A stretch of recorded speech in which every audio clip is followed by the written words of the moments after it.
The following is a presentation of Team Bonding, providing more than 100 live, virtual, or hybrid corporate team building activities for companies around the world. Visit teambonding.com to schedule your event now.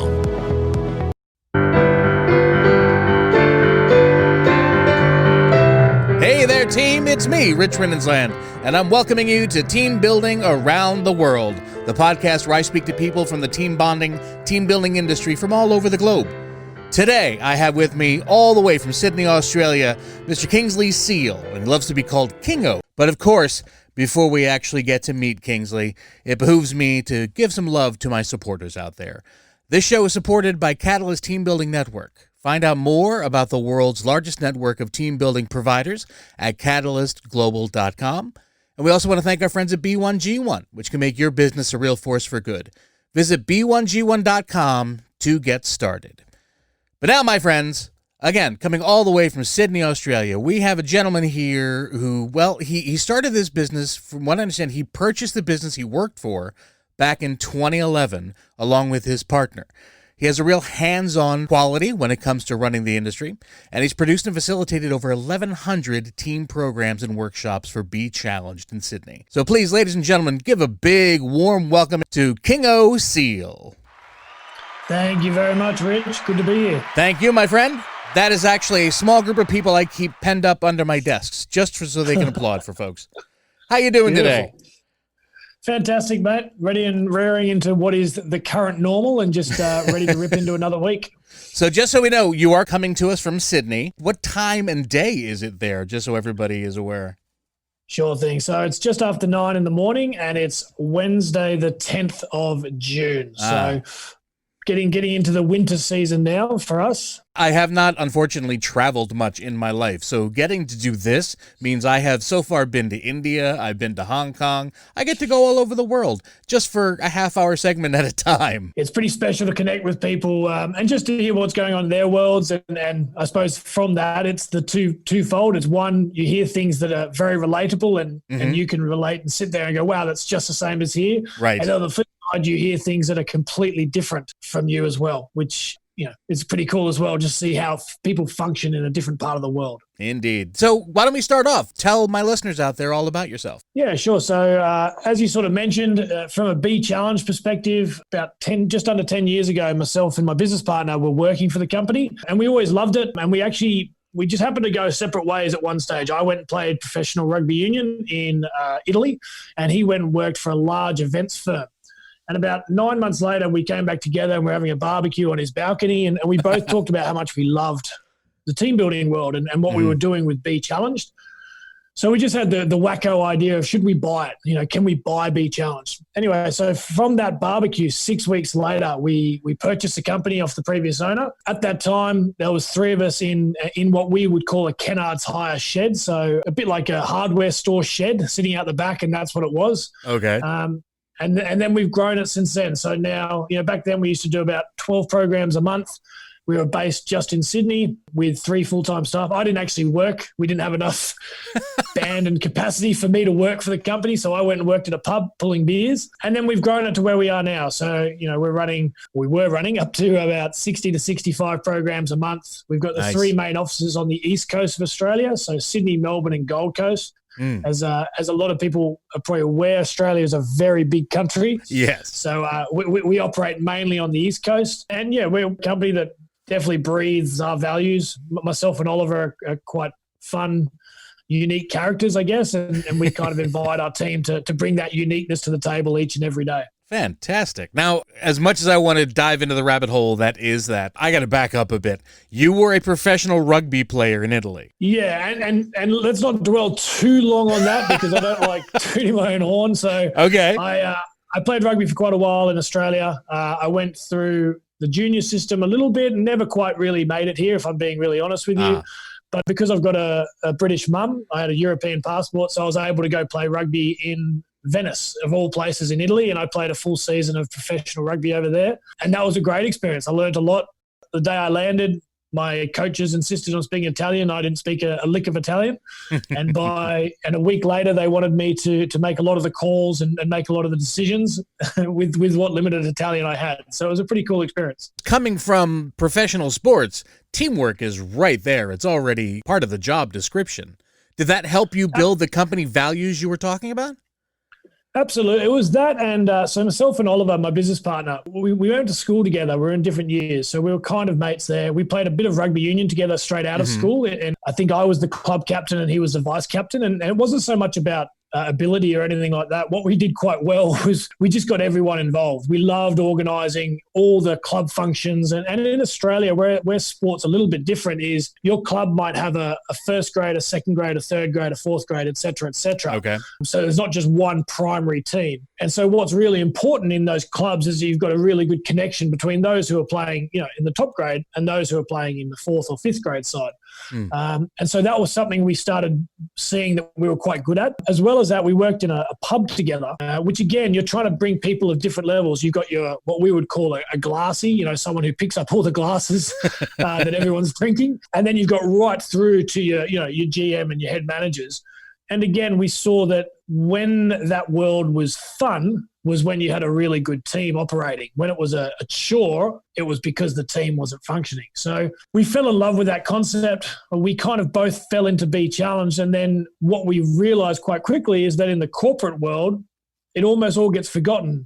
People forget to realize how important that team element is. There's a lot of individuals trying to get themselves ahead. Right. So we wanted to bring that atmosphere into the corporate world and let people realize, firstly, it's okay to have a bit of fun. But secondly, if we can improve a team just a little bit more, then we're bringing a lot of light into someone's world, considering, we work for 5 days a week, 8, 9, 10 hours a day. That's a lot of time to be spent, if you're miserable. So if we can bring a bit of light there, then that's going to make a big difference to someone's world. Yeah, that's always huge. It's enjoyable watching people actually having fun and then realizing they're learning things too along the way. Is that a major part of your company's values, though, the making certain that they're having fun? Absolutely. So, our values, our first one's be real. So, what you see is what you get. Okay. I'm a unique character, and so is Oliver, my business partner, and our team is as well. We're not all cut from the same cloth, and I quite like it. I think that's pretty cool. Our second value is be playful. So we encourage people to be playful in everything they do. We get up in front of the crowd, and I always say to my guys, if you're having fun, then generally speaking, your crowd's going to be having fun. So let's make sure we enjoy it. So yeah, we try and bring that in everything we do. We're very big on our own team. We have up until this year, we have a retreat every year. We have our own conference. We have our own Christmas party where we fly everyone in. We have catch-ups throughout the year with our contractors. We encourage people to look for ways to have fun each and every day, because I think that makes a big difference in their world. Awesome. Here at Team Bonding, we have what we call the power of play. What kind of play do you recommend for people? In terms of day-to-day or in their corporate world? Both. Either. I think little things, like I take it right back to, if you're a young person and you're living with a housemate, just create a bit of competition around something small, Sure. Whether it be I made my toast first in the morning or something along those lines. There's no harm in doing that. The other thing I always just say is, look, go out every day and try and make someone smile. If you have that sort of mentality, whether that be, I've got 3 children, so whether that be for me to make a silly joke from one of my kids and get them smiling, whether it be to send a quirky text to my wife to get her to giggle in the middle of the day, or whether it be to walk into the office and be a bit vulnerable and allow people to see you in a different light. We have what we call budgie smugglers. I'm not sure if you've got them, but Speedos you'd call them, I think, in the States. Oh, okay, great. And we've got Be Challenge branded Speedos, and I'm not a small human, and neither is my business partner. But during what's been an incredibly tough 3-4 months, we were constantly posting photos and videos of ourselves in our team WhatsApp group, just doing something silly in our Speedos. And, the sole purpose of that is to get a little laugh, because we think it makes a big difference. So tell me about the dynamics out there. What's a team look like on your side of the world? Yeah, great question. Definitely in Australia, one of the big things people value is that collaborative mindset. So, your sort of traditional dictator style leader, it probably isn't going to do too well out here unless they're they're good at they like people to make decisions, but they want to involve the team. So that element of empowerment. So for us, if we're thinking about like activities that work really well, things like the big picture, beat the box, chain reaction, things that highlight the value of collaboration and also highlight the value of each and every person. It doesn't matter what level they're at.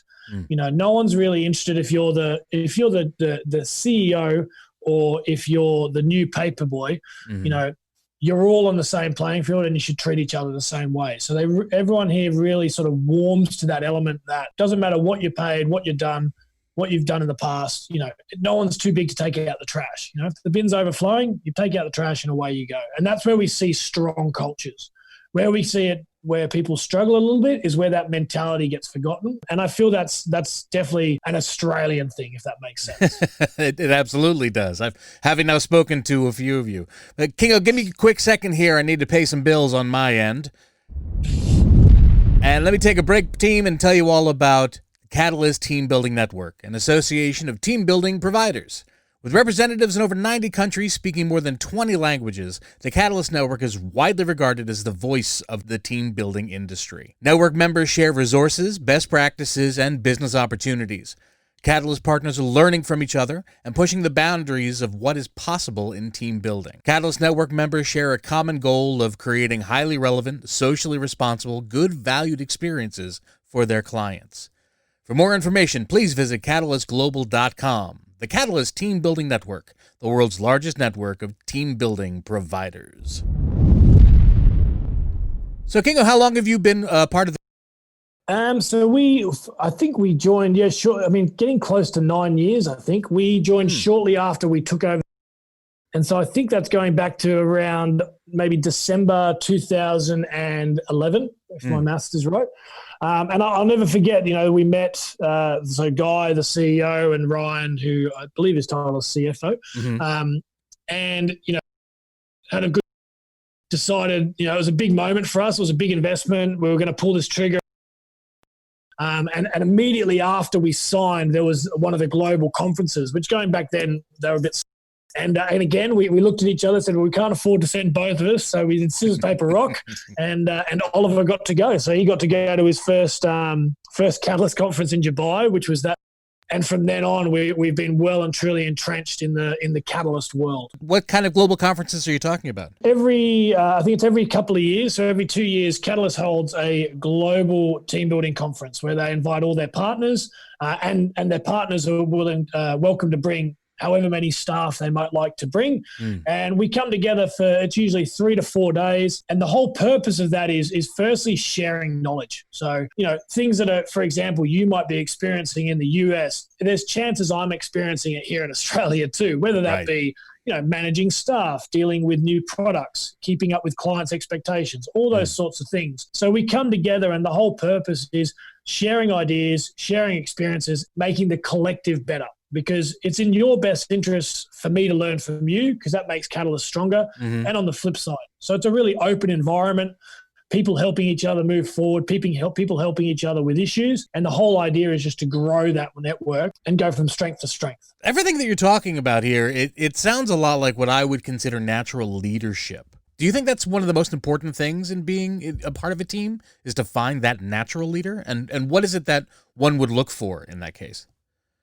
Yeah, that's a really good question. I think the most important thing when someone's trying to lead, because I do believe that everyone has the ability to lead. I don't think anyone can say, I'm not a leader, I can't lead. But I do think what they need to be really aware of is to make sure they lead their way and not try and lead in a different way. Some leaders are your motivational style, get up in front of the crowd. They know how to speak. They know how to get people going. They know what they need to do. Then you've got the others who are jump in the trenches and just working from the front.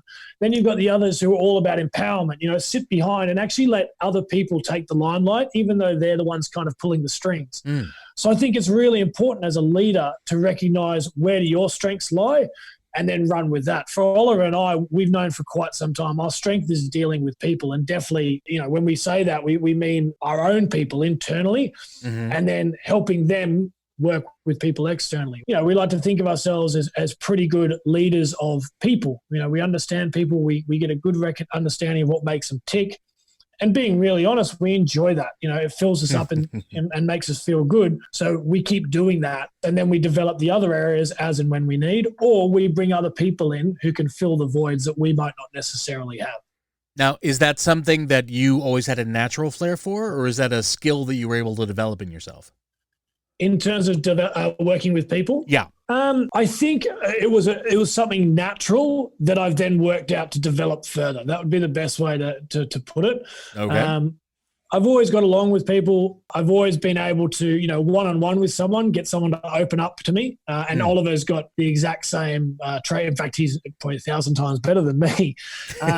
But definitely we get people to open up, be really honest and vulnerable. You read anything about Lencioni or you see Brene Brown and they talk about that vulnerability trust. Mm-hmm. I do think we're quite good at getting to that first stage of trust quite quickly with a person and then working with them to get the best output that we can. Is that just with folks in Australia, or do you think do you have that with everyone, or have you found that there are, particular places in the world where that doesn't work so easily? Yeah, that's a really good question. There's definitely environments that I connect with as an individual. So, for example, the Ireland team, who we'd only met once, going back 7-8 years ago. Right. After meeting them once for 2 days, we planned a trip to Ireland for the following year. You don't usually do that sort of thing with people. So obviously there was a connection there. The New Zealand partner Stu here. So I do think culture has something to do with it for sure. So for example, the way we lead might not go down so well. In fact, I'm pretty sure it wouldn't go down well in some of the Asian countries, like Japan. If you go over to Hong Kong, although Hong Kong's a bit more British style, right? But definitely some of those countries, and as well in the Middle East, you've got to be careful with the way you lead. I think it translates to some cultures, but I would definitely say if you were to pick me up and put me in some of those other environments, I would have to do some learning and adjusting to work out, what I would need to change to allow myself to be successful in those worlds.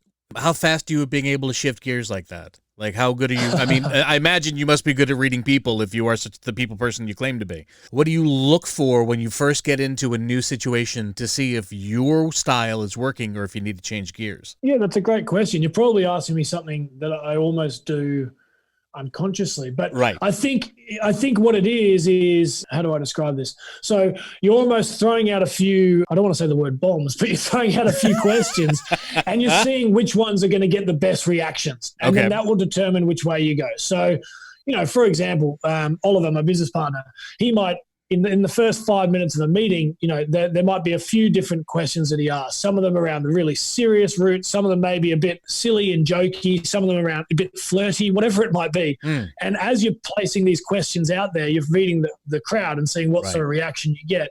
And that's going to determine the type of conversation that you can have with that person. If you're being shut down real quick when you start to talk seriously, but you talk about someone's kids or you make a joke about having a drink on a Friday night and you get a good reaction, well, then let's start to feed our way into that sort of mindset. Let's still get the information across, let's still deliver the key message, but let's do it that way because it's going to end up a better outcome for both of us. Very good. You're being very helpful. Thank you, Kingo.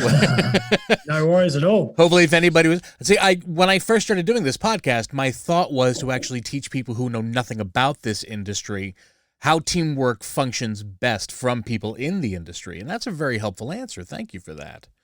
But let's talk a little bit on your corporate side. What kind of charities do you work with over there in Australia? And I mean, obviously, through Catalyst Network, we've got exposure through B1G1. So they'd probably be our primary charity that we work with regularly. And the reason I guess we like that is usually people want to run an event for a specific outcome. We have a team who's struggling with communication, or we have a team that maybe needs to work on their problem-solving ability, or we need to realign everyone under the same vision, whatever it might be. Right. So that becomes the underlying issue. Secondary to that is that element of, hey, listen, we'd like to also give back.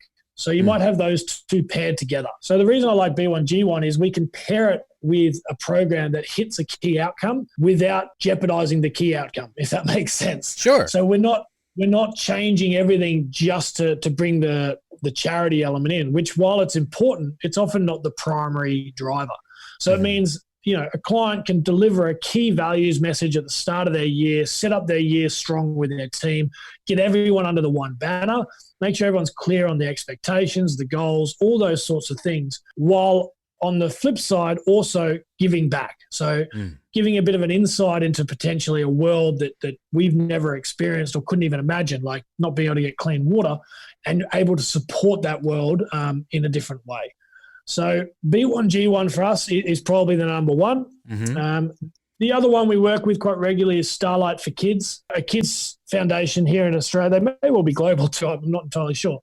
But the whole idea being producing content or if people are building toys, they're building billy carts, building bikes, all those sorts of things.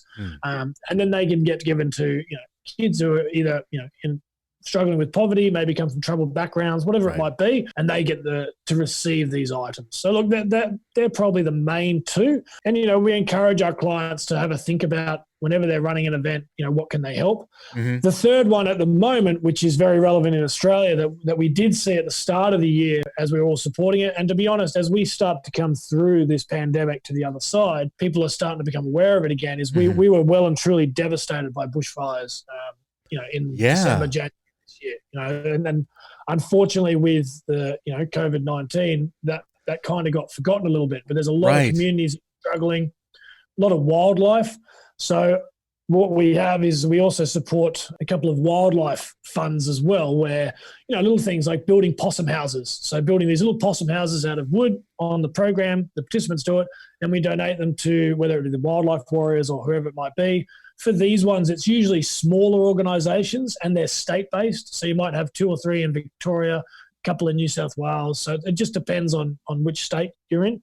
And then they can go and rehang these possum houses, and it starts to rebuild that community of animals in that world. Do you have a contact information for that charity? Just so my listeners actually can help? I'd have to, maybe is that something I can get that to you later on? That's okay. If you want, feel free to email it to us. I'll have it attached to the podcast when we put it out. That'd be great. I'm pretty certain it's the Wildlife Warriors is the one that we support, but I'd have to check. Thank you very much. And actually, with that in mind, hold on for me one more second there, Kingo.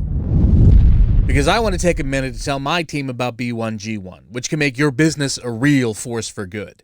When you're part of B1G1, you bring new purpose, meaning, and relevance to your business by making giving a core of what you do. Unlike conventional giving models, B1G1 helps small and medium-sized businesses achieve more social impact by embedding giving activities in their everyday business operations to create a unique giving story. Every business transaction can impact lives, even from as little as just 1 cent. So visit b1g1.com to get started. B1G1, business for good. All right, Kingo, let's talk about some of your favorite events. What kind of things do you like to do over there? Yeah, great question.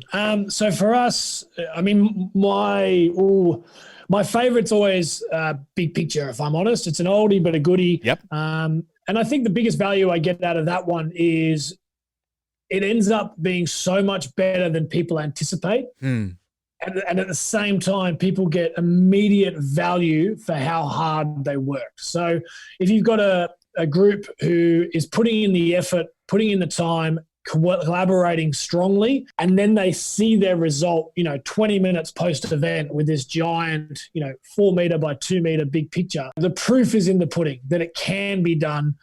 It's unique. And what I always say to our guys is that success achieved as a team is so much better than success achieved as individuals. Even if you read all the great sporting books, one of my favorite books is the Agassi biography. Oh, okay. And he talks, that's an individual sport. Tennis is a lonely sport, and a lot of tennis players talk about it. But what he speaks about throughout his career is that he had his little team. So he always had his team of people around him and how important they were to the grand scheme of things. So where I like Big Picture is, if you as a team go to the effort, work hard, are disciplined, keep focused on the goal, you get an immediate reward. And you see value for that, which people can relate to. They can take it back, they can work with it and go from there. So Big Picture is definitely my number one. Just so my audience knows what you're talking about, describe how Big Picture works. Yeah, sure. So for a Big Picture, the first part of it is we would design a bespoke image with the client. So that image can encompass anything that you want. It might be a company's values. Perhaps it's a vision. So you're setting up where your business is now and where it wants to get to. Or it might just be celebrating your people. whatever that image is, we work with you around that. Okay. Then what we do is we break that image down into a number of different smaller canvases. So each team would receive 2 to 3 canvases. They know exactly what their image looks like, but they don't know what the overall image looks like. Okay. So what they need to do is work with teams around them to make sure what they're painting and what they're doing is going to end up with the best overall big picture. It's not about having the best individual canvas. It's about having the best overall big picture. So they need to collaborate, work together, communicate, cross-network, all those sorts of things. At the end of the day, we kick everyone out of the room, let them go have their afternoon tea, let them go get their scones and jam or whatever they're doing that day. And then we put that image together, put it behind the big curtain, bring them in, and we drop that curtain. And there's always a really special moment because there's a little pause and then there's just this sense of pride that breathes across the room. And big picture is one of the only activities that we do where we usually have to kick people out of the room. Normally people finish a program, they say thank you, they shake your hand, they say they had a great time, and off they go to have drinks with their colleagues or back to work, whatever it might be. Big picture, they stand there, they stare, they point at their canvas, they show their team, they take photos, they go home and talk about it that night. It's a special, special program, and it achieves so much in really only 2.5 hours. So before COVID, would you say that was your most popular event? Our top 3 were Go Team, which is an app-based scavenger hunt style activity, so GPS-based scavenger hunt. Number 2 is Big Picture, and number 3 was Beat the Box, which is essentially a collaborative escape room that we bring to your conference. So, nice. Escape rooms are sort of limited by having, 8 to 10 people at a time. With a Beat the Box, you can run 500 people on the one event, all having the same experience, which is really valuable. So you've got those. Let me ask you now, just for fun, what's been like the most embarrassing memory you've had at an event? That was when I was reading some of the questions. That was a good one that I saw come through. I've got 2. I've got 2 that I can share for you. Great. So the first one was when I was a fair bit younger. So this is going back about 7-8 years ago. And I've got a bit of an unusual name. Kingsley is not a common name. It's not a Tom. It's not an Andrew or anything like that. Okay. So I get called lots of different names. People get my name confused all the time. So this particular time, 350 people, and the main MC was doing a really good job. He'd got this crowd excited. He was running a really good show. Credit to him. And he got everyone pumped. And he says, "Ladies and gentlemen, I want to bring to the stage Kingsley Seale." And the crowd cheered. And again, I'm not a small human. I'm 6'6". But you're not a Kylie. No, I'm not a Kylie. So I got up on stage and said, "Ladies and gentlemen, Kylie's not available today, but I'm Kingsley and ready to rip in. Let's see what we can do." So that was that one. The other funny one that I had, and this was truly embarrassing. Again, another big group. It was a race night as such, a night at the races style event. So we were all wearing our good suits and that sort of thing. And I was presenting and, we had the crowd going and we were doing a fashions on the field where we get people to sort of do a little catwalk runway through and have a bit of fun. And I went to climb up on one of the chairs. And as I did, again, through my rugby playing days, I'm not someone who can wear skinny leg jeans if that rings true with you guys. Okay. And as I stepped up, my pants ripped right from the belt, right under the crotch. And as I did that, I realized when I stepped up, I had the majority of the crowd. I think it was about 150 people. So the majority of the crowd were right behind me, and I had just a few people in front. So it was seen by every single person there. And that's what I had to do the rest of the event. I had about half an hour to go to the rest of the event with my pants ripped from belt to crotch. What did you do? How do you get past that? I owned it. I said, well, that's interesting and that's happened. And so, ladies and gents, just so you're clear, I don't have a spare pair of pants and we're going to keep the show rolling. That is great. I mean, that takes a very rare type of personality. Yeah, I think in those scenarios, again, going back to our values, right, you just got to own it. You're sitting there jumping down and freaking out probably wasn't going to achieve anything. So right. It's the case of, hey, look, this has happened and let's all have fun with it. And again, you talk about be playful. Yeah. What was really funny was the number of men who came to me that night and told me how many had had a similar, pants ripping experience, whether it be at weddings. I heard one from a bar mitzvah, the amount of different people who had a similar sort of process. And I was like, oh, there you go. We're all sharing experiences. talking about your personal favorites and your biggest sellers from back when we could all gather together in the same place. How are you facing a lock-in challenge like COVID? For us, we kind of hit, we call it, it's like a traffic jam, right? And we're all running into the traffic jam at different times. Right. So we hit the traffic jam early to mid-March. And when we did, we literally stopped. We had events pulled out from under us. Mm-hmm. Australia's, a lot of what we've been doing has been determined by what our government deems we can do, if that makes sense, which is true across the world. People are just reacting the way they did. So we did what everyone in our industry did, and a credit to Catalyst. The beauty, again, of that network was we were all able to share ideas immediately. So it was all about, first of all, if we had virtual options, expand them, make them bigger, make them better, make sure you're ahead of the curve.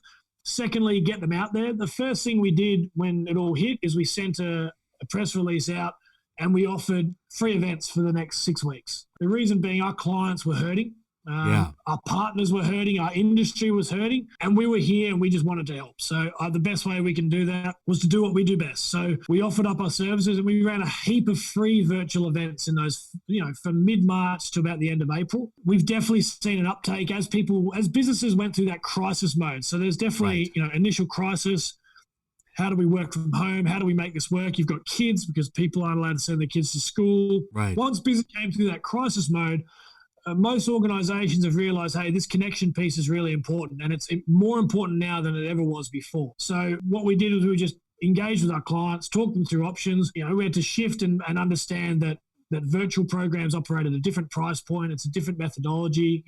Trying to push someone for longer than an hour on a video call can be detrimental rather than beneficial. Mm-hmm. So it was about working with our clients around what they needed, what they felt they could do, and then building on that. So, look, we saw some relative traction from May.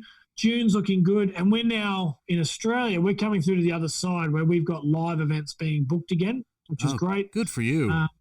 Our biggest challenge, if you like, is, and I think you'd have a similar thing over there in the States, is we're limited by what federal regulations say, but then states also have their own rules as well. Correct. So in New South Wales at the moment, we're allowed to have 50 people in a room running an event as long as we observe certain guidelines. Mm-hmm. Whereas in Victoria and Queensland, which is where our 2 other offices are located, we're still limited to 20. So it's just about abiding by those rules, working out what we can and can't do, and then getting stuck in when the opportunity rises. Our end goal hasn't changed. And our belief, in fact, speaking to people now more than ever, the belief is that if people are coming together, they need to make sure they make value of that, because chances are we're going to have a more remote workforce. I don't think 100% remote. I think that's a bit extreme. But I think workforces that weren't remote previously will now allow that flexibility and allow people to work virtually, 1 or 2 days a week. Mm-hmm. So when they do make the effort to bring everyone into the one room or one space or bring everyone into the same environment for a conference, you really need to maximize that value because you're getting less face-to-face time throughout the year. So that face-to-face time needs to be capitalized on to ensure you get the best outcomes of working together. That's well put, Kingsley. I don't think we can go any further, except to say thank you so much for being part of the show. You're just, I see now why everybody's saying that you're so energetic. You're such a people person. And I can't thank you enough for being here. I say that because, well, I'm about to torch you a little bit myself. As I've told you before we started, we're about to go into the speed round. Now, for those who don't know, my speed round is, for the next 60 seconds, I'm going to be asking Kingo here a bunch of questions, easy questions. And his objective is going to be to try to answer them as quickly as he can, but as fully as he can within that time allowed. So, Kingo, if you're ready. Looking forward to it, Rich. Fantastic. Let's get going. What is your name? Kingsley Seale. What is your favorite movie? Shawshank Redemption. How many kids do you have? 3. Which one's your favorite? Oh, you can't answer that. Uh-oh, that's not no answer. Okay. What's your biggest pet peeve? People who don't have manners. You're going to sleep with your sheets tucked in or tucked out? No, tucked out, nice and free. What's your favorite sandwich? Ooh, ham, cheese, tomato, toasted sandwich. Nice. Cake or pie? Cake. Who's the kindest person you know? My mother. Do you have siblings? I do. I have 3 sisters. What's the best part of having siblings? They're all good cooks. What's your favorite family tradition? Christmas. We're a big Christmas family, and it's always a special time of year for us. Fantastic. Kingo, you now have my show record. For as long as I've been on, you hit 11 questions in 60 seconds. That has not happened before. So yes, the Aussies are on top. well, I'm not gonna go there. I'm just going to stay non-political in this entire event. Ladies and gentlemen, my team out there, please give one more time a huge round of applause for Kingsley Seale. Not to be confused with Kylie. Thank you so much, man. Thank you for being a part of the show. I would love to talk to you again later at some future point. And also, if we can get your partner involved, maybe we can get the both of you at the same time. Thank you very much, Rich. Yeah, we'd love to. And he was keen to be here today, just conflicts with calendars. So we'd love to chat. And that was really lovely. Thanks so much for connecting. Hey, thank you. And if anyone is looking forward to supporting the Australian wildlife effort that Kingo was talking about earlier, that's wildlifewarriors.org.au. That charity again, wildlifewarriors.org.au. And thanks to all my team out there for listening one more time to Team Building Around the World. If you like this show, please share it with your friends or colleagues, and we'd be grateful if you would subscribe to us on Apple Podcasts or wherever you find your favorite podcasts, and leave us a favorable review. If you didn't like the show, that's absolutely fine. Just shut up about it and everything will be okay. Our past episodes can be found at teambonding.com. And my friends, I have been Rich Rinsland, and remember, if you are within the sound of my voice, you're now on my team, and I'm on yours. Thanks again, everyone, and we will see you next time.